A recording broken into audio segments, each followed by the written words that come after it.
Has a single thought ever ruined your entire day? Someone gives you a strange look, a message goes unanswered, or a worry about the future takes over your mind, and suddenly your mood drops. But what if I told you that these negative feelings don't come from the situation itself, but from how much importance you give to the thought about it? Hi, today I'm sharing insights from Joseph Nguyen's book, Don't Believe Everything You Think. This book explains how our minds work, how they create suffering, and how escaping this cycle is much simpler than you might think. Most of us believe that external circumstances shape our emotions.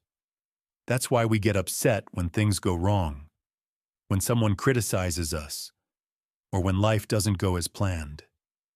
But Nguyen argues that the real source of suffering isn't the outside world. It's the thoughts we have about it.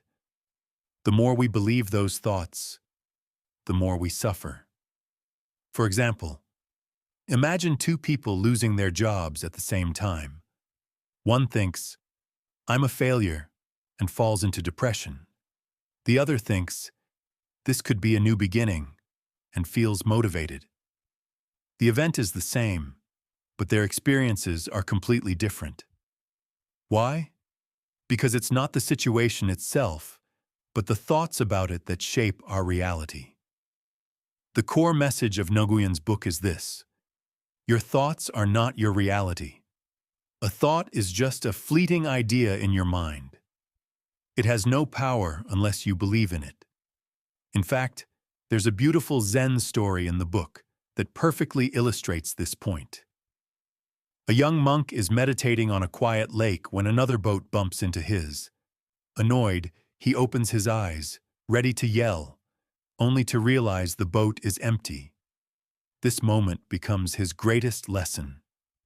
Most challenges in life are like that empty boat, neutral until we project meaning onto them. So what's the solution? According to Nguyen, the key to happiness isn't stopping your thoughts, but not taking them seriously. The mind will always generate thoughts, but you don't have to believe every single one. The book outlines 3 simple steps to achieve this clarity. 1. Notice the thought. When you feel upset, ask yourself, what am I thinking right now? 2. Question the thought.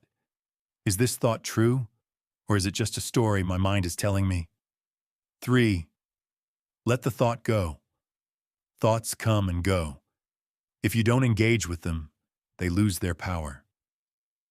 The book also shares Thomas Edison's unique problem-solving method. When faced with a difficult challenge, Edison wouldn't think harder. Instead, he'd sit in his chair, holding 2 steel balls in his hands. As he drifted into sleep, his grip would loosen and the balls would fall to the floor, waking him up.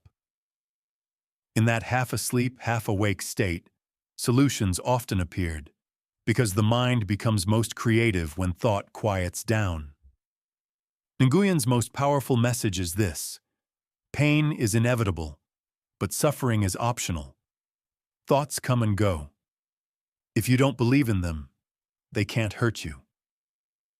Remember, true happiness isn't about controlling your mind, but about letting it be. If this video inspired you, share your thoughts in the comments. What was your empty boat moment? What changed in your life when you stopped believing a negative thought? And don't forget to like, subscribe, and hit the bell for more content like this. See you in the next video.